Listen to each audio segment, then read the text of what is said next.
आपने 2-3 बार जमात का नाम लिया। जमात का मतलब क्या? मुस्लिम यादव? नहीं, जमात का मतलब सभी प्रकार के जमात होते हैं। किसको सुधारना चाहते हैं आप? लालू को? हम नहीं, उनके बेटों को? नहीं। अब सुधारना लालू चाहते जी हैं? को क्या सुधारना है? तो माइक पर क्यों बैठा दिए? हमसे अलग से बहस कर लेते, अलग से बात कर लेते, हम बता देते। स्वाभिमान एक बहुत बड़ी चीज होती है। बाप बेटा का भी स्वाभिमान होता है, माई बाप का भी स्वाभिमान होता है, माँ बेटा का भी स्वाभिमान होता है। और स्वाभिमान जिस दिन खत्म हो जाएगा उस दिन कुछ बचेगा ही नहीं। समाज का एक तबका ये भी कहता है और कई मीडिया फैक्शन ये कहता है कि साधु जी एक पैरेलल सरकार चलाने के आदी हो गए थे। पुलिस केस में फंसाने की कोशिश, आपको सीबीआई जद में ले जाने की कोशिश, एक ऐसा केस बल्कि जिसमें एफआईआर में भी आपका नाम नहीं। तो इस तरह का होते रहा है हमारे खिलाफ षड्यंत्र। अच्छा, तो षड्यंत्र कम नहीं है। कौन षड्यंत्र करता है इसमें माइक में हमको जाने की जरूरत नहीं है। महाराष्ट्र और झारखंड में चुनाव हो चुके हैं, नतीजे भी आ गए। बिहार और उत्तर प्रदेश में बाई इलेक्शंस हुए, नतीजे आ गए। लेकिन अब 140 करोड़ के हिंदुस्तान को इंतजार है 13 करोड़ 7 लाख की आबादी वाले बिहार विधानसभा चुनाव का। नमस्ते, मैं राशिद और मेरा आपसे वादा है कि आज आपका राष्ट्रवादी राशिद एक ऐसा इंटरव्यू लेकर के आया है जो सियासत का महाविस्फोट होगा। सीधे इंट्रोड्यूस करता हूं मैं। मेरे साथ में है साधु यादव जी। ज्यादा आगे पीछे विशेषण लगाने की जरूरत नहीं। आरजेडी के नेता रहे, कांग्रेस के नेता रहे, अपनी पार्टी बनाई, बीएसपी के भी नेता रहे, लेकिन इससे भी बड़ी पहचान ये लालू प्रसाद यादव के रिश्तेदार, राबड़ी देवी के सगे भाई, तेज प्रताप, तेजस्वी, रोहिणी, मीसा भारती, इन सभी के मामा साधु यादव मेरे साथ में है। साधु जी, पहले तो मैं आपसे यही पूछूंगा, आप कैसे हैं? सेहत कैसी है? ठीक और है। अगर मैं आपसे ये पूछूं कि कहाँ हैं आजकल आप? नहीं, ठीक है, बढ़िया है, अच्छा है, सेहत भी ठीक है। आजकल हैं कहाँ? आरजेडी, कांग्रेस, बीएसपी नहीं, होते अभी हुए तो हम कहाँ? बीएसपी में ही हैं, बीएसपी में भी हैं। बिहार बाई इलेक्शन में जिस तरह से एनडीए ने आरजेडी का सुपड़ा साफ किया, जेडीयू और बीजेपी और या फिर हिंदुस्तान आवाम मोर्चा का जिस तरह का प्रदर्शन रहा, वो आपके ओपिनियन में क्या है? बिहार की राजनीति को किस तरह का डायरेक्शन देता है ये इलेक्शन रिजल्ट? बाई इलेक्शन है, उपचुनाव है, और उपचुनाव और 3 सीट जो है आरजेडी और नेशनल गठबंधन का था, उसमें एक एनडीए का था। इसमें 2 बीजेपी, 2 आरजेडी और 1 माले का था। तो इसमें स्पष्ट हो गया कि मतलब 4 के 4 जो है सीट चला गया बीजेपी को और 1 गया जदयू को, मतलब गठबंधन को, एनडीए गठबंधन को गया। चारों सीट एनडीए गठबंधन को चला गया। लेकिन वोट का जो रेशियो है वो कम नहीं है। वोट का जो रेशियो है, आरजेडी को जो वोट मिला है या माले को जो वोट मिला है, वो कम नहीं है। वोट का गणित देखिए तो हाई है, लेकिन थोड़ा मोड़ा वोट से हार जीत हुआ है। तो बाई इलेक्शन सरकार जीतती है, इसमें कोई बड़ी बात नहीं है। 15 साल के बाद, साधु जी, 15 साल के बाद आपकी जबान पर आरजेडी की दबी जबान में तारीफ सुन रहा हूं मैं। नहीं, कोई इंडिकेशन है क्या? ये तारीफ नहीं है, ये हकीकत है। आपने कहा ना कि वोट परसेंटेज। हाँ, ये वो साधु जी हैं जो ये कहते थे कि तेजस्वी तो लुटिया डुबो देंगे, तेज प्रताप लुटिया डुबो देंगे, मीसा भारती ठीक कर सकती हैं। नहीं, ये बात सही है कि हमने बोला है, कोई हम इसे अस्वीकार नहीं कर रहे हैं, स्वीकार कर रहे हैं। लेकिन जो सच्चाई है, जो सच बात है, उसको बोलने में कोई हमें एतराज नहीं है। ये हकीकत है जो बात हम बोले। मामा का दिल धड़कने लगा है क्या? नहीं, धड़कने की और इसमें कहीं किसी प्रकार का कोई बात नहीं, इफ बट का कोई बात नहीं है। जो हकीकत है, जो सच्चाई है, उसको हमने बयान किया है। क्या भाई को राखी और भाई दूज याद आने लगा है? नहीं, उसमें कोई बात नहीं है। अब अपना बहन का मर्जी और बाकी उसमें हम कुछ नहीं बोलना चाहते हैं। जिसका जो हक है, जो अधिकार है, वो अपना पूरा बहन के नाम पर सालों के बाद मैं चेहरे पर मुस्कान देख रहा हूँ। नहीं, हमारा हमेशा चेहरा पर मुस्कान ऐसे ही रहता है, हमेशा ऐसे ही रहता है। ऐसा 2009 में आपका इंटरव्यू लिया जब बहुत ज्यादा आप नाराज थे। तो आपने ये कहा था कि डुप्लीकेट को राखी बांधेंगी, यहाँ ओरिजिनल बैठा हुआ है। नहीं वो देखिए, हम पहले ही भी कहा कि ये इसको कोई ज़्यादा तूल देने की जरूरत नहीं है। अपना बहुत तरह का माने मतलब हो सकता है, लेकिन हमारे तरफ से ज़्यादा कोई तूल का बात नहीं था, क्योंकि अपना अपना मर्जी, अपना अपना मर्जी। अब किसी के मर्जी में क्या है उसको हम कैसे रोक सकते हैं। गोपालगंज से इलेक्शन लड़ेंगे? लड़ेंगे। किस पार्टी से? वो पार्टी तो मैं जहां हूं अभी वही हूं। बीएसपी? अभी जहां हूं उसी पार्टी में हूं। बहुजन समाज पार्टी? हाँ बिल्कुल उसी पार्टी में हूं। अभी हैं क्या? अभी उसी पार्टी में अभी हैं, लेकिन अगले साल तक रहेंगे? अभी एकदम, अभी तो लगातार हम दल में बने हुए हैं। आरजेडी में वापसी होगी? अब इसको हम कैसे बोलेंगे? कांग्रेस में वापसी होगी? कैसे बोलेंगे? बहन पुकारती हैं। हम अभी इस पर कोई बयान नहीं दे सकते, क्योंकि जब तक कोई दूसरे लोग चर्चा नहीं करेंगे हम अपने से नहीं करेंगे। गोपालगंज में तो ठीक है, आपके सपोर्टर हैं गोपालगंज में, लेकिन बिहार के ऐसे कौन से लोग हैं जो सियासी दुश्मन हैं साधु जी के? देखिए, राजनीति में ना कोई दुश्मन होता है ना कोई हित होता है। समय जो करता है कराता है उसी के आधार पर सब लोग चलते हैं। समय ने 1999 में कुछ कराया, समय ने 2000 में कुछ कराया, समय ने 2004 में कुछ कराया, समय ने 2009 में कुछ कराया। वो समय क्या था? ये बात सत्य है कि हमने लगातार 2 बार एमएलसी रहे, तीसरा बार हम गोपालगंज से विधायक रहे, फिर गोपालगंज से चौथा बार हम मेंबर ऑफ पार्लियामेंट लोकसभा में गए। तो समय हमको कराया है और समय के साथ हम चलना चाहते हैं। समय कभी याद दिलाता है कि मुझे तो बिहार का सुपर सीएम कहा जाता था? क्या समय ये भी याद दिलाता है? इसमें बताइए कि कोई कह दिया कि कौवा कान लेके जा रहा है तो हम कौवा के पीछे जाएंगे कि अपनी कान टूएंगे? उस कौवे को किसने उड़ाया? अब किसने उड़ाया अभी इसको हम कैसे बताएंगे? बिहार का सुपर सीएम का तमगा आपको किसने दिया?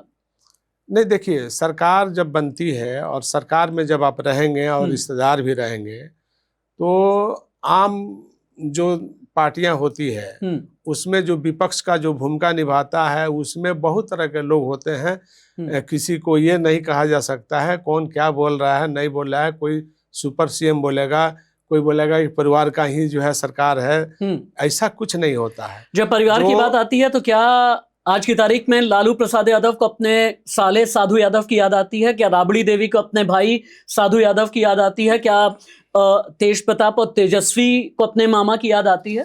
अभी ये हम कैसे बताएंगे याद आती है कि नहीं आती है, ये हम तो जानते नहीं। आपको आती है?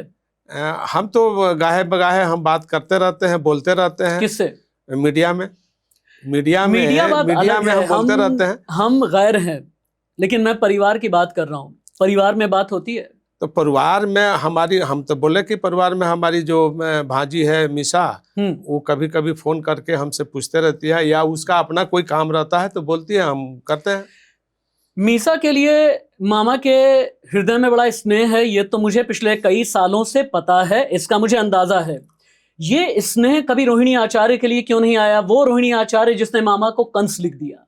अब सवाल है कि हम तो पहले भी कहा कि किसके मन में क्या है नहीं है। हमारे तरफ से किसी बच्चे के बारे में कोई दो बात नहीं है, एक ही बात है। ऐसी भांजी को आप माफ कर पाएंगे जिसने मामा को कंस कह दिया हो? अच्छा ये पहले बताइए, जो बच्चा होगा और बच्चा कंधे पर खेलेगा या माथा पर जो है पैखाना कर देगा, तो हम तो उसको गर्दन काट के फेंकेंगे नहीं, उसको तो हम धो देंगे, पानी से साफ कर देंगे, लेकिन काटेंगे तो नहीं। तो होता ही है, इसमें कोई बड़ी बात नहीं है।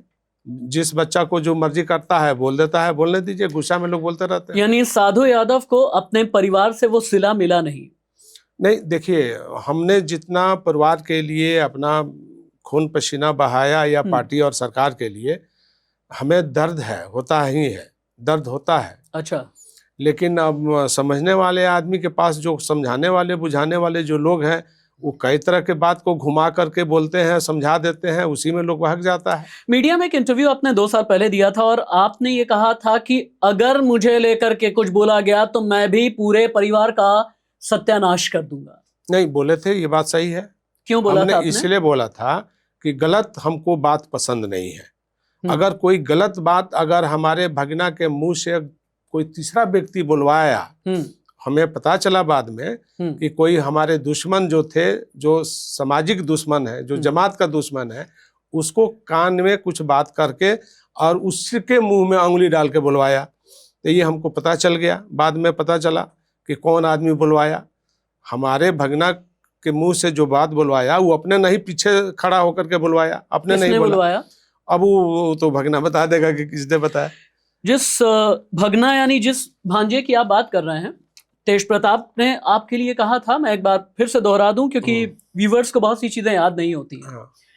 आपके लिए उन्होंने कहा, रुक हम आवतानी बिहार, तगर्दा उड़ावातानी तोहार, बूढ़ बुजुर्ग बाढ़, तनिक औकात में रहल सीखा, पजामा से बाहर आवल के कौनो जरूरत नहीं खे। ये शब्द तेज प्रताप के थे न? ठीक क्या, है। क्या क्या ये, क्या ये शब्द जो है किसी जो आदमी हमारे बारे में जो आपने अभी बोला, वही आदमी ने वो शब्द दिया था। हाँ, ये भी शब्द उसी का है। एक भांजा बच्चा तो नहीं होता? नहीं, बच्चा देखिए अभी कितना है तो बच्चा, बच्चे तो नहीं है। कुछ भी है तो हमारे सामने तो बच्चे हैं। यानी वो कह देंगे कि हमारे सामने तो सब बच्चे हैं। वो माने हमारे सामने तो सब बच्चे हैं। अगर वो बच्चे हैं और आपके मन में बच्चे जैसा स्नेह है, तो अगर आपके बच्चे यानी आपके भांजे ने क्रिश्चियन से शादी कर ली, तो आपने उस पर इतना बखेड़ा क्यों खड़ा कर दिया था? फिर देखिए, हमारे यहाँ का सामाजिक बनावट जो है ना अलग है। अगर हम वोट के राजनीति कर रहे हैं तो हम माने हर आदमी वोट का राजनीति कर रहा है। सरकार वोट से ही बनती है, बिगड़ती है। जब हम जीतेंगे तभी हम सदन में जाएंगे, नहीं जीतेंगे तो सदन में नहीं जाएंगे। तो सरकार बनना और बिगड़ना है तो हम सामाजिक बनावट के अनुसार ही चलेंगे तो हमारी सरकार बनेगी। यानी रिश्तों में वोट बैंक तलाशते हैं साधु यादव? हाँ बिल्कुल, सब तलाशता है। हम क्या देश का प्राइम मिनिस्टर तलाशते हैं? मेरी माँ, मैं राशिद हाशमी मेरा नाम है, और आप तो बहुत अच्छे से जानते हैं मेरी माँ का नाम है राजेश्वरी शुक्ल, ब्राह्मण है, यानी ये भी गलत है? नहीं, ठीक है। हम तो पहले भी कहा कि अपना अपना मर्जी, किसको कहाँ क्या मर्जी है। लेकिन समाज का ख्याल तो तेजस्वी ने भी रखा ना, एक क्रिश्चियन का नाम बदला, राजेश्वरी यादव कर दिया। हम उसमें नहीं जाना चाहते, हम ज्यादा उसमें बकवास में हम नहीं जाना चाहते। पीछे क्या हुआ नहीं हुआ उसको हम सब पीछे छोड़ दिया है। अब हमको उससे कोई लेना देना नहीं है। जिसको जो मर्जी करे करे। अभी भी हमने बोला है कि कुछ आदमी है जो इर्द गिर्द में घूम रहा है, उसको सत्ता के करीब नहीं जाने देना चाहता है। और उससे जब लोग उसको देखते हैं तो बिदकते हैं। बिहार के लोग जब उसको चेहरा देखते हैं तो भड़क जाते हैं। वैसी चेहरा पसंद नहीं है तो उस चेहरा को साइड करना चाहिए। सत्ता अगर पाना है, सरकार में आना है, बिहार को बचाना है, जमात को बचाना है, समाज को बचाना है, तो ऐसे चेहरा को क्या फायदा है ढोने से? आपने 2-3 बार जमात का नाम लिया। जमात का मतलब क्या? मुस्लिम यादव? नहीं, जमात का मतलब सभी प्रकार के जमात होते हैं। अच्छा, उसमें कोई धर्म और मजहब की बात नहीं है। सब धर्म है, सब मजहब है, सभी धर्म है उसमें जमात में। जमात सबकी होती है, कोई एक जाति विशेष का जमात नहीं होता है। जमात, समाज, धर्म, ये सब उसी में आता है। मुझे ऐसा क्यों लग रहा है कि रिश्तों में जो बर्फ जमी हुई थी अब वो बर्फ पिघल रही है? नहीं, देखिए क्योंकि साधु जी को मैंने 2 साल पहले तक बहुत गुस्से में देखा है। ये बात सत्य है। हाँ। सच्चाई हमेशा कड़वा होता है, ये मान के चलना पड़ेगा। चलिए कि सच्चाई में हमेशा जो है कड़ापन होता है, और सच्चाई ही सच्चाई होता है। सच्चाई से ही जो आवाज निकलती है वो हित के लिए निकलती है, रक्षा के लिए निकलती है, उसके बचाव के लिए निकलती है कि आदमी सुधर जाए। किसको सुधारना चाहते हैं आप? लालू को? हम नहीं, उनके बेटों को? नहीं। अब लालू जी को क्या सुधारना है? क्योंकि आपने ये कहा कि लालू को आपने बनाया है, कि इंटरव्यू में आपने बोला ये बात सत्य है। कैसे? ये बात सत्य है कि चना अकेले भाड़ नहीं फोड़ता है। ये उसमें सब एक दूसरे को सहयोगी होता है। लालू जी के कहानी में जब जाएंगे तो माइक पर क्यों बैठा दिए? हमसे अलग से बहस कर लेते, अलग से बात कर लेते, हम बता देते। हाँ। हम उत्पत्ति से लेकर के सब बता देते। क्योंकि जो करेगा, जो साथ मरेगा, जिएगा, उसी को दर्द होगा, और जो नहीं किया है उसको कभी कितना ही कुछ करिएगा उसको कोई दर्द नहीं होगा। ये मेरा कहना था। आखिरी बात लालू जी से आपकी कब हुई है? हमको अभी तो 2013 में सिर्फ लालू जी से हमारी भेंट हुई है, और रांची में। और उसके बाद लालू जी 2-3 बार किसी मेरे चाहने वाला को फोन करके और हमसे उन्होंने बात किया रांची से। उसके बाद हम उनसे हम यहाँ एम्स में जब आए थे, बीमार पड़े थे, हाँ। तो एम्स में हम गए थे भेंट मुलाकात देखने के लिए। वो तो एक शिष्टाचार भेंट होती है, वो तो खैर बस उसके बाद से क्या भेंट नहीं है। ढूंढना। और आखिरी बार उसके बाद भेंट नहीं है। राबड़ी जी से कब बात हुई है आखिरी बार? बहन तो बीच में हमको फोन की थी 1-2 बार, कोई अपना निजी घरेलू मामला में, लेकिन उसके बाद से बात नहीं। आखिरी राखी राबड़ी जी ने आपकी कलाई पर कब बांधी? ये 2009 के पहले। भाई दूज का आखिरी टीका कब लगाया? 2000 पहले, ये 9 के पहले, 2009 के पहले। हाँ, 2009 के पहले। नहीं, मैंने पूछा दिल में दर्द होता है? नहीं, 8 बहन को याद करते हैं। 8 तक बिल्कुल ठीक थे, 2008 तक ठीक थे। 2008 के बाद से मैंने 9 में जैसे परसिमन में मेरा सीट गड़बड़ हुआ, उसके बाद से हमसे जो है दूरी हो गया। 2009 के इलेक्शन में आपके अलग सपने थे, और वो सपने जब पूरे नहीं हुए, आपको लगा नहीं कि थोड़ा सा पेशेंस रखना चाहिए था, थोड़ा सा संयम अगर रखते आप? नहीं, ये बात सत्य है कि जिसको हमने अंगुली पकड़ के राजनीति में लाया था, उसको टिकट दिया जा रहा था, और हमारा टिकट जो है काटा गया था। स्वाभाविक, जो हम जिस रूप में थे, अगर उस जगह आप भी होते तो आपका भी रूप वही होता। स्वाभिमान एक बहुत बड़ी चीज होती है। बाप बेटा का भी स्वाभिमान होता है, माई बाप का भी स्वाभिमान होता है, माँ बेटा का भी स्वाभिमान होता है, और स्वाभिमान जिस दिन खत्म हो जाएगा उस दिन कुछ बचेगा ही नहीं। लेकिन समाज का एक तबका ये भी कहता है, और कई मीडिया फैक्शन ये कहता है कि साधु जी एक पैरेलल सरकार चलाने के आदी हो गए थे। एमपी रहे, एमएलए रहे, एमएलसी रहे, और पैरेलल सरकार चलाने के आदी रहे थे, और इसीलिए वो ये चाहते थे कि पॉलिटिकल प्रोटेक्शन किसी भी तरीके से, या विधायक बन करके या सांसद बन करके हमें मिलती ही रहे। इसमें कितनी सच्चाई? नहीं, बिल्कुल ये बात गलत है। अगर यही बात अगर सवाल करना है तो आप परिवार के लोगों से करिए, नेताजी से करिए या परिवार के किसी भी सदस्य से करिए। मेरा कोई इंटरफेरेंस नहीं रहा। बहन से ही कर लीजिए, भगना से, भगनी से ही पूछ लीजिए, मेरा कहीं इंटरफेरेंस नहीं रहा है सरकार में। हाँ, ये जरूर रहा है कि पार्टी के लेवल पर मेरा जरूर रहा है कि पार्टी को मैंने सींचा, और पार्टी में हम चाहते थे हमेशा कि पार्टी हमारे कस्टोडियन रहे। ये इसमें कोई दो राय नहीं। लेकिन सरकार के अंदर मेरा कोई इंटरफेरेंस नहीं, कभी किसी के साथ नहीं रहा। हाँ, एमएलए के रूप में, एमपी के रूप में, विकास के मामला में हम जरूर पत्र लिखते रहे हैं, चिट्ठी लिखते रहे हैं, लेकिन विकास के लिए, विकास के कामों में हम किसी से समझौता नहीं किया। विकास के मामला में अपने सेगमेंट में, अपने क्षेत्र में हमने हमेशा विकास किया, और विकास वहाँ जब हम किए तो वहाँ के लोग हमको विकास पुरुष के रूप में हमको नाम दिया। आप कहते हैं कि गोपालगंज के लोग या बिहार के लोग आपको विकास पुरुष का नाम देते हैं, लेकिन आपका नाम लेकर के अब किस हद तक वो कैरेक्टर आपके करीब था? आपका नाम लेकर के बिहार के ही एक बड़े डायरेक्टर ने एक बड़ी फिल्म बनाई जो बाद में ब्लॉकबस्टर हिट हुई, लेकिन उस फिल्म के साथ में इतना विवाद जुड़ा कि आप विदेश में बैठे हुए थे, विदेश से आपको उठ करके आना पड़ा विरोध दर्ज कराने के लिए। अगर आप विकास पुरुष थे तो आपकी इतनी नेगेटिव छवि क्यों दिखाई गई? देखिए, अब हम आपके मन में तो बसेंगे नहीं, आप क्या बोलिएगा फिर क्या करिएगा ये तो आप जानिए, हम नहीं जानते।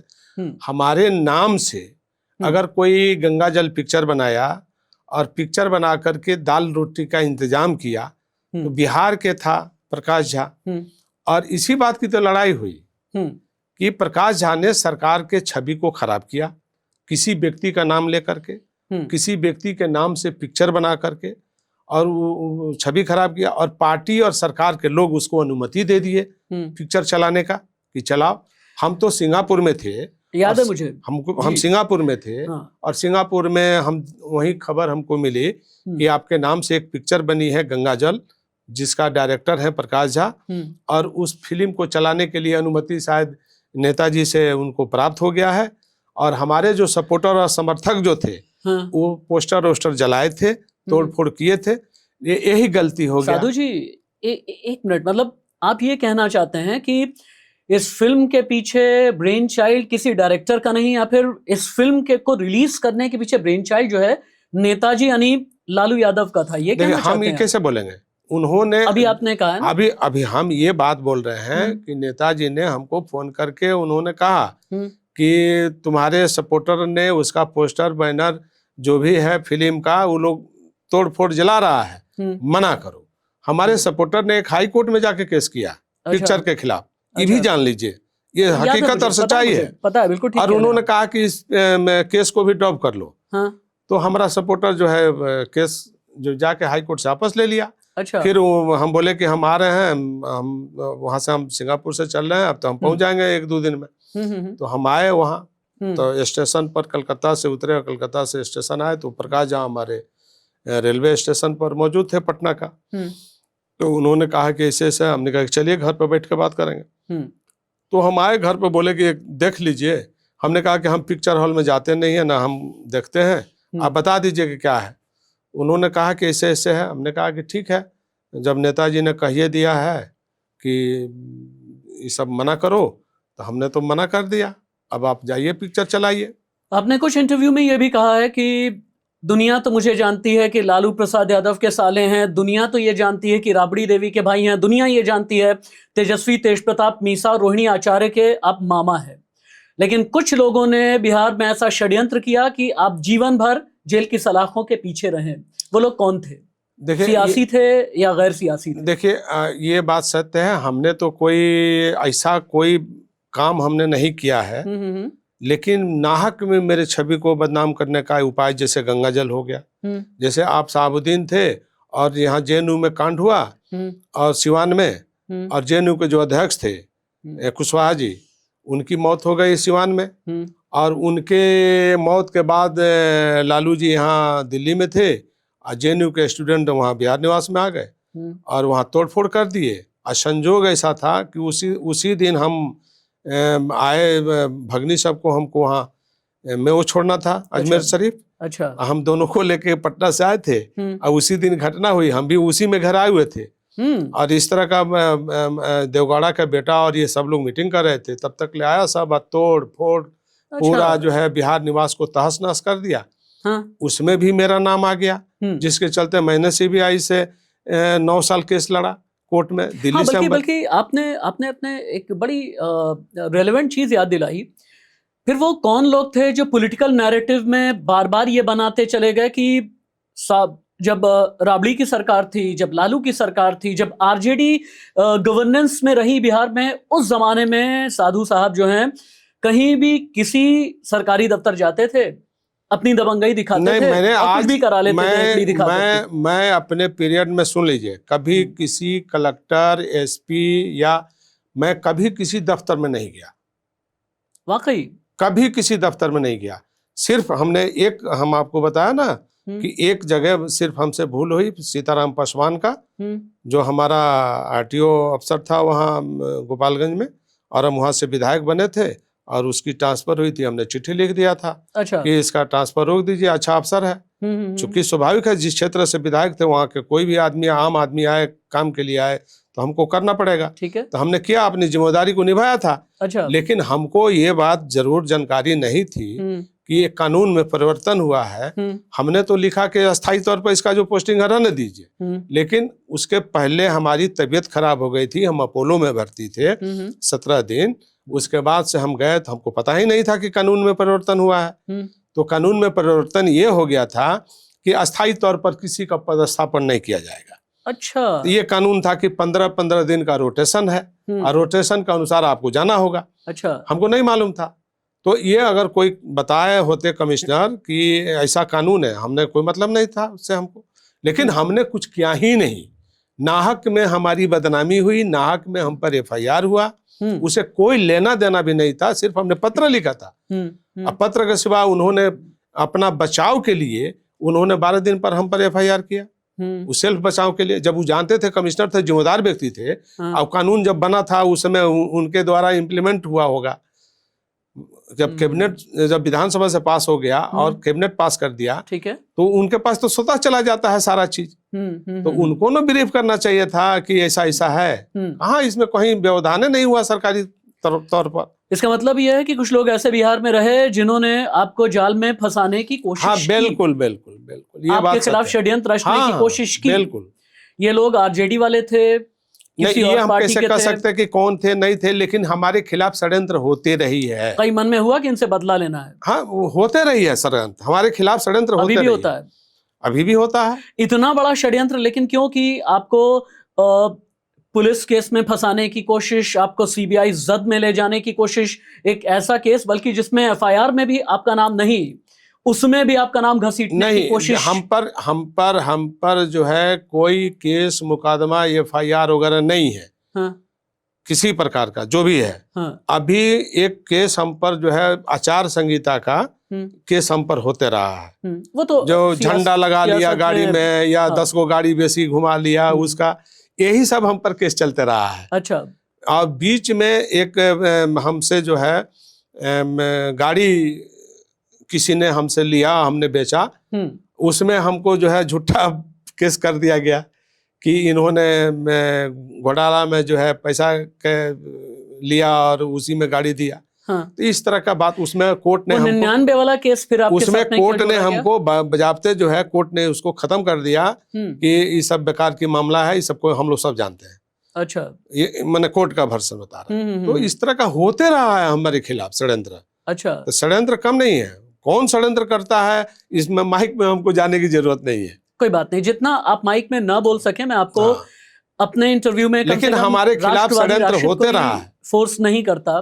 क्या 99 वाला केस भी षड्यंत्र था? हाँ बिल्कुल बिल्कुल, षड्यंत्र प्लानिंग के साथ होते रहा। शिल्पी गौतम वाला केस भी नहीं, उसमें तो ना हम पर कोई एफआईआर था। हाँ, इसीलिए मैं पूछना चाहता हूँ कि नहीं, बिना एफआईआर के केस जिसमें मौत हो गई, पुलिस ने कह दिया कि सुसाइड हुआ है, फिर भी आपको घसीटने की कोशिश। देखिए, उससे हम केस से हमारे कोई लेना ही देना नहीं है। हमने कई बार बोल चुका था। उसके चलते जो है, जिसको जांच मिली, उन्होंने जांच किया, रिपोर्ट को अपना सबमिट किया।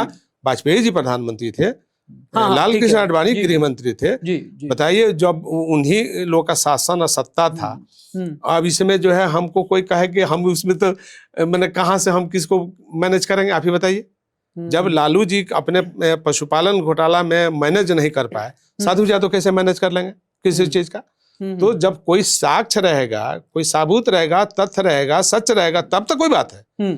झूठा बात और झूठा केस और मुकदमे में कोई अगर कह देगा तो एजेंसी क्या करती है? एजेंसी तो वही ना काम करेगी, जांच करेगी। 25 साल हो गए, ठीक कह रहे हैं आप, टेक्निकली भी आप ठीक कह रहे हैं कि आपके खिलाफ एफआईआर नहीं है और आपके खिलाफ कोई सबूत नहीं मिले, लेकिन 25 साल पुराना शिल्पी गौतम केस, उसकी परछाई अभी भी क्यों साधु जी को छोड़ती नहीं? वो कौन लोग हैं जो बार बार लाने की कोशिश करते हैं? ना, वो क्या लाएगा इसमें? कोई मतलब है नहीं है इसमें। कौन चीज क्या है? कुछ नहीं है, कोई मतलब है नहीं है हमको।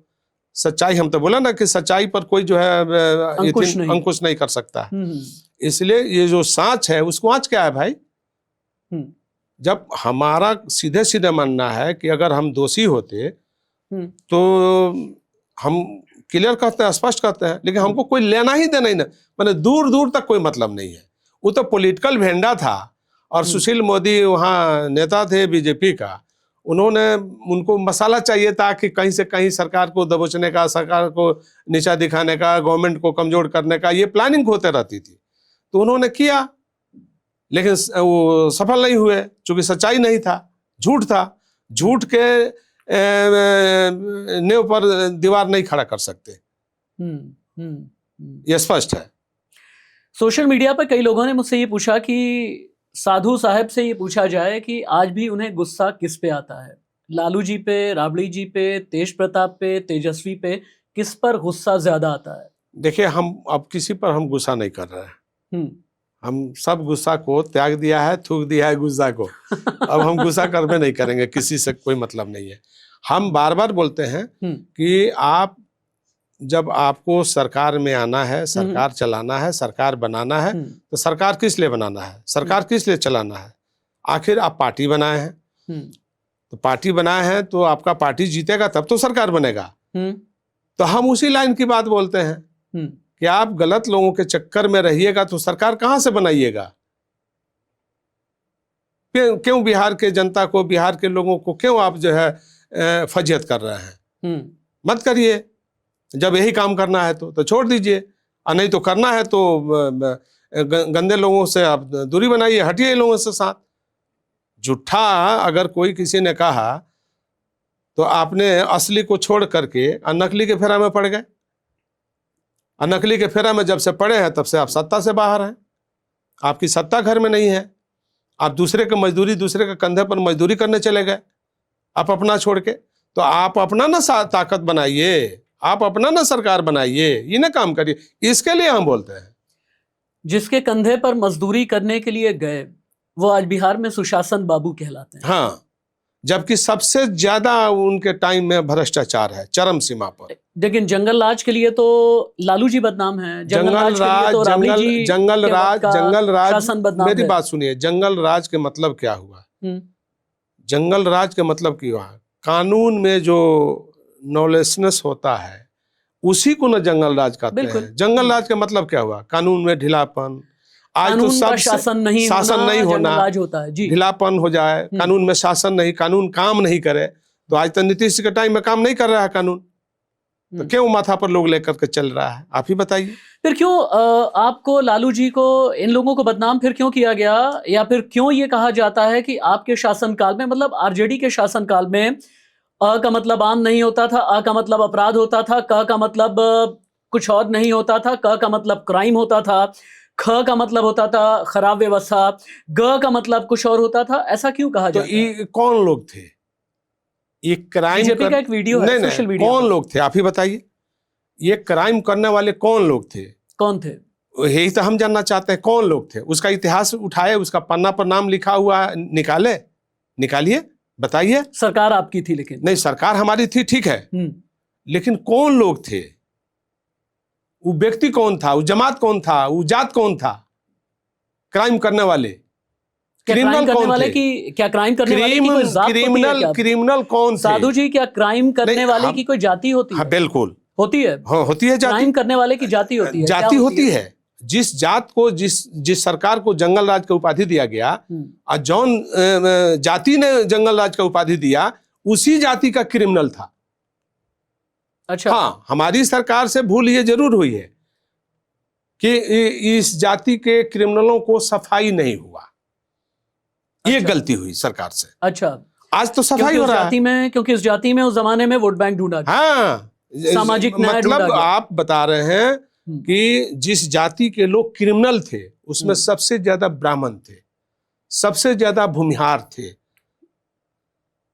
और यही लोग क्रिमिनल थे, यही लोग क्राइम करते थे, यही लोग अगवा करते थे, यही लोग किडनैपिंग करते थे, यही लोग मर्डर करते थे। क्यों नहीं स्पष्ट खोल के लोग बोलता है? पूछिए उन लोगों से, विपक्ष के लोगों से पूछिए कि लालू प्रसाद के टाइम में जो सरकार थी 15 साल, उसमें क्रिमिनल कौन थे? लालू प्रसाद के टाइम में कुछ जादव क्रिमिनल थे, तो जादवों को सफाया हो गया लालू यादव के द्वारा, जिसको जंगल राज, मतलब लोग कहता था कि जंगल पार्टी है। वैसे मेरी बात सुन लीजिए, बेतिया का इलाका था और कुछ गोपालगंज का पोर्शन था, जिसमें जंगल पार्टी के नाम से सरकार, मतलब वो लोग चलाते थे जंगल पार्टी ले करके। तो उसमें कौन थे? उसमें जादव भी थे, मलाह भी थे, और मुसलमान भी थे, जान लीजिए, मतलब वो लोग का जंगल पार्टी का। और उसमें कुछ और कुशवाहा जाति के भी लोग थे, लेकिन सबकी सरकार ने सफाया किया।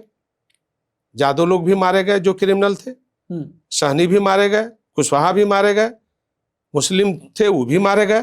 एक डिस्क्लेमर मैं दे देता हूं कि यहाँ पर साधु साहब ने जिन जातियों का जिक्र किया है, मैं बतौर राष्ट्रवादी राशिद, मैं एक व्यक्तिगत तौर पर हर उस जाति की इज्जत करता हूं। आप भी मेरे ख्याल से उस जाति की इज्जत करते हैं हम।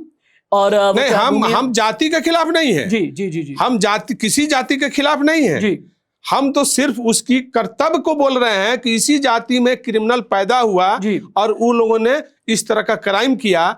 जंगल राज वही माध्यम से लोगों ने प्रचार, क्योंकि एक बात याद रखना बहुत जरूरी है कि हम ब्राह्मण की भी इज्जत करते हैं, हम कायस्थ की भी इज्जत करते हैं, भूमिहार की भी इज्जत करते हैं, वैश्य की भी इज्जत करते हैं, मुसलमान की भी इज्जत करते हैं, हम यादव की भी इज्जत करते हैं। मैं बिल्कुल क्लैरिटी के साथ यहां पर बता देना चाहूंगा, हर धर्म की, हर जाति, हर मजहब की आपके अपने राष्ट्रवादी राशिद के दिल में इज्जत है। इस प्लेटफॉर्म पर, इस डायस पर भी इज्जत है। अब थोड़ा सा हम आगे बढ़ते हैं। आपने सरकार बनने नहीं बनने की बात की है, नए किरदार आ गए हैं। अब असदुद्दीन ओवैसी, नए किरदार आ गए हैं। प्रशांत किशोर, कई नए किरदार आ गए हैं। इन किरदारों को आप बिहार की भूमि पर कैसे देखते हैं?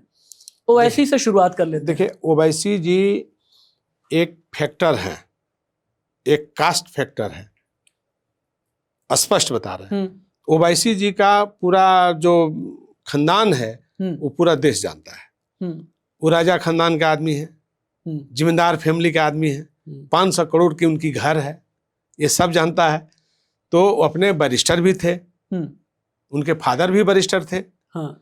तो वहाँ वो जो किशनगंज का, जो पूर्णिया का, जो कटिहार का जो इलाका है, अररिया का, उस इलाका में उन्होंने अपना एक बनाया सिस्टम, और उस सिस्टम वो उन्होंने लागू किया, जिसमें बहुत दिनों के बाद जो है 5 गो सीट उनका जीता, और सीमांचल में और उसमें जीता। फिर वो लोग वो आरजेडी के ही सब विधायक थे जो उसमें गए थे, और फिर जीतने के बाद फिर आरजेडी में वो वापस हो गए। फिर वहाँ ओवैसी जी मतलब फिनिश हो गए, वहां पर नहीं कुछ है, आज के भी डेट में कुछ नहीं है। तो ये एक पॉलिटिकल मान सकते हैं। लेकिन जहां तक आप जन स्वराज की बात बोल रहे हैं, हमारे यहाँ जन स्वराज का क्या है? जिस समुदाय से वो बिलोंग करते हैं, उनका समुदाय तो पूरा बीजेपी में है, तो पहले वो अपना समुदाय को ना बीजेपी से हटा लें। लेकिन जहां 4 सीटों पर बाई इलेक्शन हुए हैं, इनका मैंने एवरेज निकाला, उनका वोट नहीं है। पहले फिर नहीं, मेरी बात सुनिए। हाँ। उनका कहीं वोट नहीं है। वो जो जन स्वराज के नाम पर जो व्यक्ति लड़ा है, हाँ। उसका पर्सनल पॉकेट वोट है। हम आपको बता रहे हैं, जैसे अमजद लड़े हैं बेला में, तो अमजद 4 बार से लड़ते हैं। पीछे के चुनाव में भी 16,000 वोट पाए थे। अच्छा, उस समय तो जन स्वराज नहीं था। तो उनका पर्सनल वोट है। जैसे आप कुशवाहा लड़े वहां इथी में, रामगढ़ में, तो उनको 6,500 वोट आया, तो कुशवाहा का वोट है, उसका अपना वोट है, वो सुशील आदमी है। जी जी जी जी। अब जैसे यहाँ तरारी में जो लड़ी महिला राजपूत जाति से, उसको 5,500 वोट आया। तो ये जन स्वराज का वोट नहीं है, व्यक्तिगत वोट है। वो निर्दलीय जो भी लड़ता है उतना वोट प्राप्त करता है। अमजद भी निर्दलीय लड़े थे, 16,000 वोट पाए थे। तो उसको आप जन स्वराज के सिंबॉलिक नाम दे देने से जन स्वराज का वोट कहीं नहीं है। उसका पर्सनल, वो जहां जाएगा उतना वोट वो जब भी लड़ेगा वो ले लेगा। तो ये वोट है, उसको जन स्वराज से मन जोड़िए। और प्रकाश क्या बोले, प्रशांत किशोर को सब जानता है कि व्यवसायिक दृष्टिकोण से ही आए हैं। ये व्यवसायिक आदमी है, बिजनेस करते हैं। कभी इस पार्टी को ठिका ले लेते हैं, कभी उस पार्टी को ठिका ले लेते हैं, कभी उस पार्टी को 50 गो 60 गो ये अपना टीम वर्क रखे हैं, कंप्यूटराइज काम करते हैं। तो इससे थोड़ी कोई बिहार का तरक्की हो जाएगा, विकास हो जाएगा, और उसमें जो है प्रकाश झा, प्रशांत किशोर आ जाएंगे। साधु जी, 11 साल पहले आपने बीजेपी के भी करीब जाने की कोशिश की थी प्रधानमंत्री के साथ। हालांकि तब गुजरात के सीएम थे हमारे मोदी जी, तब आपने मुलाकात भी की थी, कान में बात भी हुई थी। उस जमाने में कान में क्या बात हुई थी? देखिए, हमको माननीय उस समय मुख्यमंत्री थे प्रधानमंत्री जी, 2013 की बात है, 2013 की बात बता रहे हैं। 2013 में उन्होंने हमारा कोई भी क्लिप उठा के देख लीजिएगा, किसी भी चैनल का, चाहे आज तक का, जी न्यूज का, स्टार न्यूज का, एबीपी का, कोई भी चैनल उठा लीजिए, सारे इंटरव्यू हमारा उसमें है। हमने क्या बोला है वो उसमें आपको पूरा स्पष्ट दिखाई देगा। हमको 25 बार कॉल किए थे वह सीएम हाउस गुजरात से, और तब हम जो है प्रोग्राम बनाए, हम लोग चलते हैं भाई, मुख्यमंत्री हैं एक राज्य के, बुला रहे हैं, जाना चाहिए। तो हम लोग गए, 5-7 आदमी साथ में थे, बिहार निवास में गए उठ के। हम काफी उन्होंने सम्मान दिया बेचारों, और उन्होंने बात किया, हमसे जो बातें हुई हमने कुछ खुलासा भी किया था। तो सब कुछ ठीक है। 70 मिनट हमसे बात किए। वहाँ ऑस्ट्रेलिया का डेलीगेशन भी आया हुआ था। यानी फिल्मी अंदाज में मैं कह सकता हूँ कि आपके 70 मिनट, हाँ 70 मिनट हमसे बात हुई। 70 मिनट बात के बाद से वो ऑस्ट्रेलिया के डेलीगेशन भी वहाँ बैठा हुआ था। अच्छा। हमने कहा भी कि डेलीगेशन के लोगों से मिल लीजिए, फिर बाद में हम लोग बैठ के बात कर लेंगे। अच्छा। बोले कि नहीं नहीं नहीं, उन लोगों बैठे, पहले हमको आपसे बात करना। हमसे बात किया उन्होंने 70 मिनट। लास्ट में हम ही कहा कि अब हमको छोड़िए और वो डेलीगेशन वाले लोगों को मिलिए, न तो राज्य का और देश का शिकायत होगा, बाहर के लोग हैं। तो उन्होंने फिर इस बात को समझा और फिर बोले कि तब एक कप चाय फिर हो जाए दोबारा। तो फिर दोबारा चाय भी हमने ठीक है पिलाइए, दोबारा चाय पिए। और फिर उसके बाद से जब फिर हम चलने लगे तो बोले कि 1 मिनट रुक जाइए। हमने कहा क्या बताइए। तो थोड़ा फोटो वोटो हो जाए। हमने ठीक है कर लीजिए। तो उन्होंने सूचना का वो जो रहता है उनका, सरकार का तो रहता ही है सब्जेक्ट, तो उन्होंने बुलाया और फोटो वोटो हुआ। और जैसे हम गाड़ी में बैठ के जा रहे हैं तले वो सब टीवी मीडिया में चलने लगा हम लोगों का फोटो। तो उसके बाद से चलते चलते फिर हम अपने विजय, हमारे मित्र थे वहाँ के, विजय जाजू करके वहाँ लोकल, तो वो बोले कि हमारे फार्म हाउस पर चलिए, वहीं हम लोग खाना वाना खाएंगे। अच्छा। तो हम चले गए उनके फार्म हाउस पर। जा रहे हैं, 10 मिनट का रास्ता था, पहले रास्ते में फिर फोन आया मोदी जी का। अच्छा। फिर दोबारा फोन आया कि फिर बात करना चाहते हैं। उनका भाऊज जो है आज पीएम हाउस में है, रहते हैं। तो उन्होंने फिर फोन किया कि फिर बात करेंगे मुख्यमंत्री जी। हमने कहा दे दीजिए। फिर बात किए तो बोले कि बॉस मीडिया में देने से कोई दिक्कत नहीं ना। हमने कहा अरे आप दे सकते हैं, चूंकि हम लोग तो मिले हैं, इनमें कौन चीज है, आप दे दीजिए, कोई दिक्कत नहीं है। बाद से जैसे हम विजय के यहाँ जा रहे हैं, टीवी में बड़का तस्वीर तब सब फोन लगा गन करने, दिल्ली से लेकर के देश भर का फोन आने लगा। अच्छा। अरे क्या कर दिया आप, कहाँ चले गए? हमने कहा कहाँ चले गए, कोई गड्ढा में चले गए क्या? ऐसा बात आप लोग बोल रहे हैं, कहाँ चले गए? भाई कोई भी राज्य का मुख्यमंत्री है, बुलाया, हम गए। तो यही सब घटना थी। बातें बहुत सारी हुई, लेकिन किसी के बारे में बुराई कभी बात नहीं। मैं आपसे पूछूंगा भी नहीं। बहुत बार क्या होता है ना कि शिष्टाचार में जो मुलाकात होती है कैमरे के पीछे, वो जरूरी नहीं होता। लेकिन उसके बाद सुन लीजिए, उसके बाद से हमसे करीब 10 बार मोदी जी को बात हुई होगी, 10 बार जी। लेकिन जैसे वो 14 में प्रधानमंत्री बने, 14 में प्रधानमंत्री बनने के बाद से हमसे ना देखा देखी है, ना भेंट है, ना उन्होंने कोशिश किया, ना हमने कोशिश किया। अच्छा। अगर वो कोशिश करते तो बात होती, लेकिन हमने कोई कोशिश नहीं किया। जब कोशिश की बात होती है तो यकीनन बीजेपी की याद आएगी ही, और जब बीजेपी की याद आएगी तो फिर से बाई इलेक्शन की बात होगी, या जब फिर से बाई इलेक्शन की बात होगी तो 2 नारों का जिक्र। लेकिन हुआ कैसे बता रहे हैं, आज तक लोग पूछता है कि साधु जादव बीजेपी में है क्या? बात समझ लीजिए। लेकिन हमसे तो कोई मतलब, हमने कहा कि साधु जादव जब बीजेपी में जाएंगे या ज्वाइन करेंगे तो दुनिया जानेगी। वो तो एक मुलाकाती था जिसको आप लोगों ने प्रोपगेंडा बना दिया, और वहीं से हमारा जो है खाता बंद कर दिया। पता ही साधु जी, ऐसा बिल्कुल भी नहीं है। आपका खाता अगर बंद होता तो आप मेरे सामने एक नेशनल प्लेटफॉर्म पर, इतने बड़े प्लेटफॉर्म पर आप नहीं बैठते। लेकिन हाँ, इतना जरूर है कि अगर बीजेपी आप ज्वाइन करते तो मुझे तो यकीन है कि आप भी यही नारा दे रहे होते आज की तारीख में कि बटेंगे तो कटेंगे, एक हैं तो सेफ रहेंगे। हम लोग हमेशा जो है सद्भावना के बात हम लोगों ने किया है कि हमेशा सद्भावना बनाने की, सद्भावना की हमेशा बात हुआ है, और हमेशा हम लोग वही काम करते हैं। कभी भी देश में अगर सद्भावना बनाने की बात की है तो वो भूरा बाल साफ करना, ये क्या था? नहीं, वो देखिए बिल्कुल एक बनावटी बात है।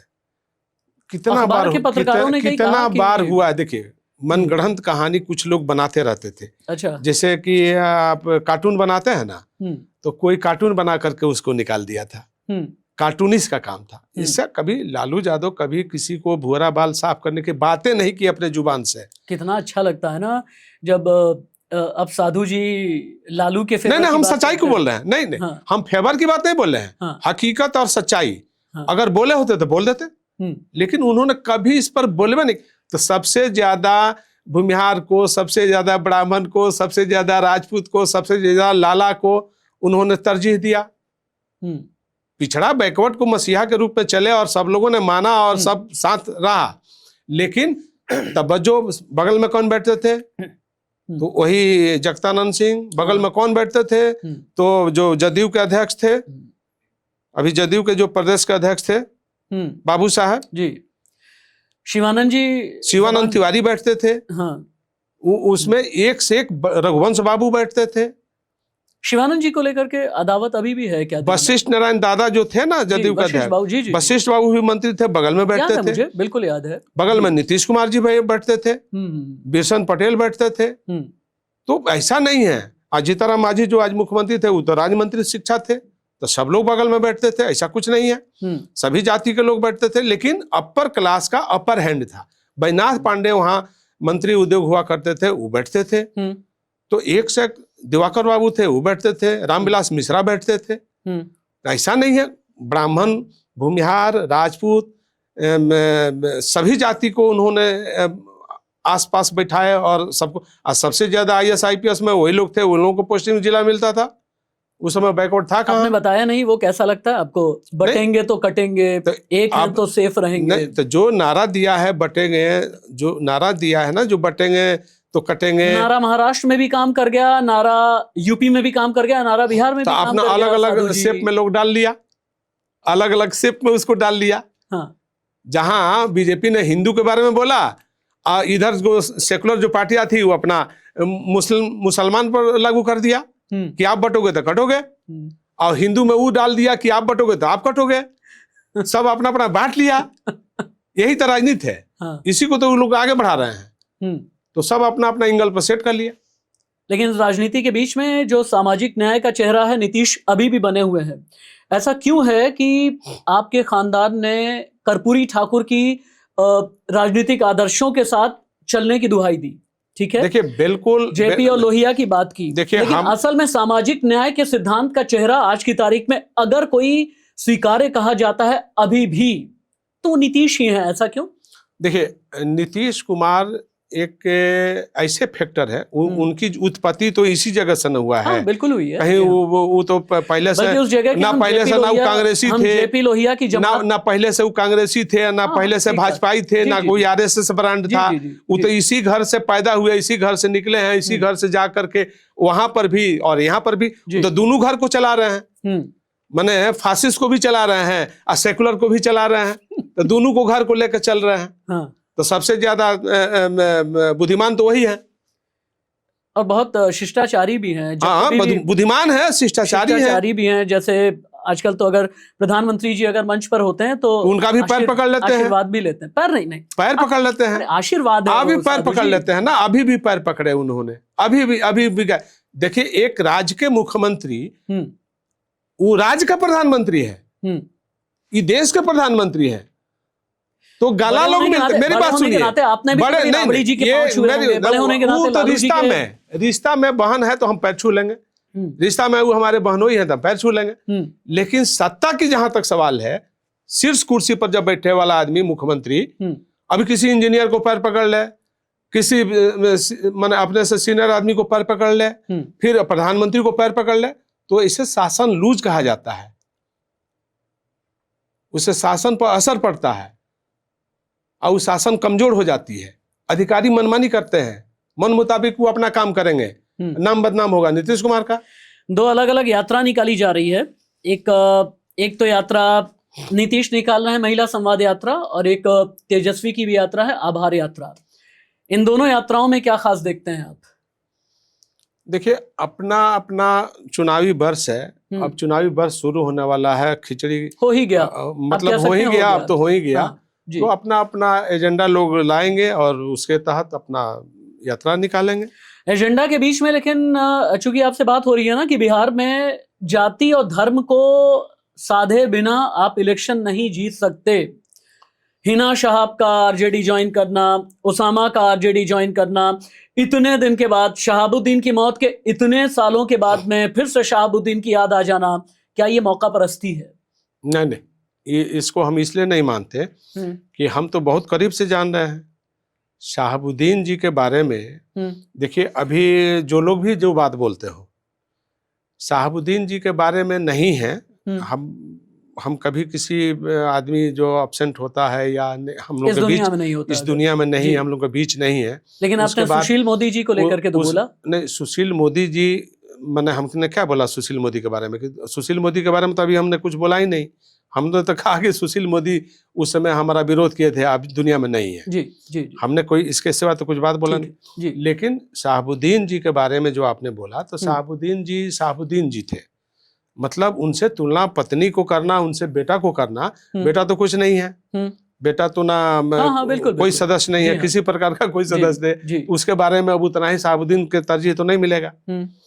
हिना जी को भी तो उतना तरजीह नहीं मिलेगा। हाँ ठीक है, घर में एक पॉकेट में मिल सकता है, लेकिन अब चाहिएगा पूरा बिहार में मिले तो नहीं मिलेगा। अब पूरा चाहिएगा कि हम देश में घूमे लें, इसका यानी आप ये लाभ। मानते हैं कि राजनीतिक मौका परस्ती है आरजेडी की? आरजेडी के नहीं, आरजेडी को हम नहीं कर सकते, चूंकि दौड़ उस समय हमने देखा है, लालू जी हमेशा शहाबुद्दीन जी जब मुसीबत में पड़ते थे सीधे वो चले जाते थे, सीधे चले जाते थे। हमने तो कई बार भी हमारी शहाबुद्दीन से हमारी अच्छी संबंध रही। शहाबुद्दीन मेरे यहाँ 6 घंटा बैठते थे मेरे घर पर, ये उनके पूरे परिवार से पूछ लीजिए।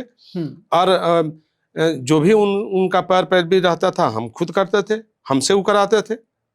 ऐसा नहीं है कि हमसे कोई दुरावा लगा, लेकिन जब काम के मामला में गलत काम होने लगा तो हमने विरोध किया, खुलेआम विरोध किया।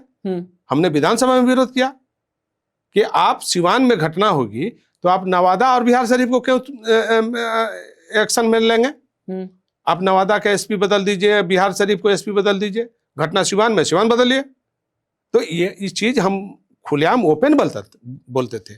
अब फिर लालू जी जो है शहाबुद्दीन को हेलीकॉप्टर में बैठाते थे, एसपी को नया बैठा के ले करके वहाँ गोपालगंज के एसपी को हटा देते थे, और शहाबुद्दीन कहते थे कि गोपालगंज में ई एसपी रहेगा वही रहेगा, वो डीएम रहेगा वो रहेगा। इसका हमारी विरोध होती थी कि नहीं, हम जहाँ से जिस सेगमेंट के हम एमपी हैं, जिस सेगमेंट का हम विधायक हैं, तो वहाँ आप इंटरफेयर मत करिए, आप अपना देखिए, हम अपना देख रहे हैं और सरकार सबका देख रही है। तो ये बात होती थी कि सरकार में इस तरह का इंटरफेरेंस नहीं होनी चाहिए, ना हम किया है और ना आप करिए, ये बात थी और कोई बातें नहीं था। अच्छा अच्छा अच्छा। अब मुझे ये बताइए, चूंकि बिल्कुल आखिरी फेज में मैं इंटरव्यू के जा रहा हूँ, बिहार की आबादी है 13 करोड़ 7 लाख, ठीक। बिहार में कुल जातियां 215, अनुसूचित जातियां 22, अनुसूचित जनजातियां 32, पिछड़ा वर्ग में आ जाती हैं 30 जातियां, अत्यंत पिछड़ा वर्ग में आ जाती हैं 113 जातियां, और उच्च वर्ग में बिहार में आ जाती हैं 7 जातियां। इनमें से गेम चेंजर कौन है और इनका गेम चेंजर कौन है? कई किरदार है ना, जीतन राम मांझी भी हैं, चिराग भी हैं, चिराग के चाचा भी हैं, सम्राट चौधरी भी हैं, नीतीश भी हैं, लालू भी हैं, तेज प्रताप हैं, तेजस्वी हैं, अब तो रोहिणी भी हैं, अब तो मीसा भारती भी हैं। नहीं ठीक है, सम्राट चौधरी सबसे बड़ा गेम चेंजर कौन है? देखिए अभी हमको तो नीतीश के सिवा कोई गेम चेंजर नहीं है। अच्छा, सब लोग नीतीश के पास ही हैं। नीतीश किसके पास हैं और नीतीश किसके पास रहेंगे, ये बड़ा सवाल है साधु जी। नीतीश कुमार के पास सम्राट चौधरी भी हैं, नीतीश कुमार के पास जीतन राम मांझी भी हैं, नीतीश कुमार के पास जो है नरेंद्र मोदी भी हैं, सब उन्हीं के पास है। तो गेम चेंजर की कहाँ सवाल है? गेम चेंजर तो वही है। हमारे गांव में जो एक बहुत अच्छी अम्मा होती है ना, बुजुर्ग अम्मा, उनके पास उनके आंगन में हर कोई बैठना अच्छा समझता है। पावर जहाँ रहता है वहीं मीठा होता है, वहाँ चिवटी भी होती है, मक्खी भी होती है। तो जहाँ पावर है वहाँ लोग हैं। पिछले 5 साल में बहुत बार ऐसा कहा गया कि नीतीश कुमार की सियासत खत्म होने वाली है। एक बार ऐसा भी हुआ कि कुछ लोगों ने कहा कि नीतीश प्रेसिडेंट बनना चाहते हैं जब प्रेसिडेंशियल इलेक्शन था।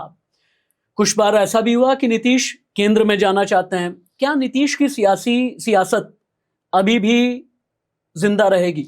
देखिए नीतीश कुमार उस धरती से आते हैं जहां चाणक्य हुआ करते थे, उस धरती के यहाँ। तो नीतीश कुमार को चाणक्य के रूप में भी लोग बोलता है, बताता भी है कि नीतीश कुमार चाणक्य नीति को अपना के चल रहे हैं। तो उसी धरती के हैं ना, चाणक्य धरती के हैं। बिहार का असली चाणक्य फिर कौन है? नीतीश ही है अभी तो, फिलहाल तो अभी नीतीश कुमार है। चलिए, अब मैं आखिर के कुछ सवाल बहुत रैपिड फायर राउंड में अब आपसे करूंगा। अपने भांजे तेजस्वी के लिए सबसे पहले, अपने भांजे के लिए क्या संदेश है आपका? सीधे बात नहीं होती, मेरे जरिए ही कुछ कहना चाहें, क्योंकि मैं उसके बाद फिर उनका भी इंटरव्यू करने के लिए देखिए, हम तेजस्वी को तो यही हम राय देंगे कि बिहार के लोगों के साथ मिलना जुलना, बात करना हालचाल पूछना ये रखना चाहिए। हाँ। कुछ लोग उसके पास में हैं जो बिहार के लोगों से मुलाकातें नहीं होता है। आप कहते हैं कि मुलाकात कहाँ होता है? हाँ। भीड़ में, अच्छा। जहाँ सभा हो रही है तो सभा में कौन क्या बोलता है, तो सब सभा में रहता है, सभा में सुनता है, और फिर सभा खत्म होती है, फिर वो अपना जगह, फिर वो अपना जगह। भेंट करने के लिए अगर कोई आता है, काम की बात करने के लिए आता है, या सुझाव देने के लिए बात आता है, या कुछ बताने आता है कि बिहार में आप ऐसा करिए तो ऐसा होगा, तो इसके लिए उसके पास कोई टाइम ही नहीं है मुलाकाती का। रोहिणी आचार्य उनके मुकाबले ठीक है? नहीं, मीसा भारती उनके मुकाबले ठीक है? देखिए, वो है अभी लीडर ऑफ पोजीशन। तेजस्वी जो है नेता विरोधी दल है बिहार का, डिप्टी सीएम भी रहे हैं। वो सीएम को हटा दीजिए, डिप्टी सीएम को एकदम हटा दीजिए। अभी डिप्टी सीएम नहीं, अभी लीडर ऑफ पोजीशन की तो उधर नीतीश कुमार, इधर नेता विपक्ष जी, दो ही है, मुख्यमंत्री या नहीं तो विपक्ष, विरोधी दल। तो विरोधी दल का भूमिका क्या है, इस पर आप बात करिए, उस पर हम बात करना चाहते हैं कि विरोधी दल का क्या भूमिका होना चाहिए। सरकार में तो नीतीश कुमार है, मुख्यमंत्री सरकार है, मुख्यमंत्री चला रहे हैं, सरकार चला रहे हैं, लेकिन विरोधी का काम क्या है? नीतीश कुमार का हर गलती को जनता के सामने उजागर करना। तो तेजस्वी उजागर नहीं बन पा रहा है, उजागर नहीं कर पा रहा है, जनता के बीच ना उजागर करना है कि हम ये चाहते हैं और सरकार ये करना चाहती है, तब ना जनता के दिमाग में घुसेगा ये बात। तो जनता के दिमाग में क्या घुसता है? आप रैली में जाइएगा, सभा करिएगा, चल दीजिएगा, ये जनता के दिमाग में है। आप बताइए कि हमने ये काम करने का प्रयास किया और नीतीश कुमार ने ये गलती काम किया, तब ना जनता समझेगी। खाली वोट बैंक की बात नहीं करना है। नीतीश कुमार महिलाओं का वोट ले रहे हैं, लेकिन महिलाओं के साथ क्या काम कर रहे हैं इसका कोई है? झारखंड में मैया सम्मान योजना लागू कर दिया हेमंत सोरेन ने, और उसका नतीजा सामने आया। सामने आया, एक घर में 1,000 रुपया जो मिल रहा था, अब इस 1 दिसंबर से 2,500 रुपया मिलेगा। तो महिलाएं जो बहुत लाचार हैं, बहुत गरीब हैं, बहुत माने गुर्बत में जी रही हैं जी, कपड़ा नहीं है शरीर पर, भोजन एक रात नहीं मिलता है, तो उन लोगों के बारे में ना दिमाग में सोचना चाहिए था कि हमें क्या करना है। तो आप कहाँ तैर रहे हैं, कहाँ भटक रहे हैं? अब आखिर के 2 मिनट बचे हुए हैं और बहुत जल्दी सवाल और जल्दी जवाब। साधु यादव बीएसपी से लड़ेंगे या किसी और पार्टी से लड़ेंगे? इस पर तो अभी हम कुछ नहीं बोलेंगे। साधु यादव आरजेडी में जाएंगे वापस? अभी हम इस पर अपने मुंह से कभी कुछ नहीं बोलेंगे। साधु यादव कांग्रेस से दूर हैं या करीब हैं? देखिए, हम सामाजिक न्याय के और सेकुलर पार्टी के साथ हैं। क्या साधु यादव अब जेल से बिल्कुल दूर हैं? हाँ, अभी हम पर तो कोई बात नहीं है किसी प्रकार का। शिल्पी गौतम जैसा कांड, क्या उसका साया अभी भी पीछा नहीं छोड़ता? नहीं, उससे क्या मतलब? हम तो पहले भी आपको उदाहरण दे दिया कि जिस पर हम पर कोई मतलब ही नहीं है उस पर चर्चा करके हम क्या करेंगे। लालू राबड़ी से नाराजगी है? नाराजगी कुछ इशू के लेकर के है, बिहार के लेकर के है, जनता के लेकर के है। तेज प्रताप पे या तेजस्वी पे? हमें गुस्सा किसी पर नहीं है। ज्यादा समझदार कौन है, रोहिणी या मीसा? देखिए, हम किसी के बारे में समझदारी के बात हम एक ही बात बोलेंगे कि नेतृत्व एक आदमी के हाथ में है तो सब ठीक है, और नेतृत्व जगह जगह जाएगा फिर दिक्कत हो जाएगा। क्या साधु जी पिछले 25 साल में बहुत मैच्योर हो गए हैं?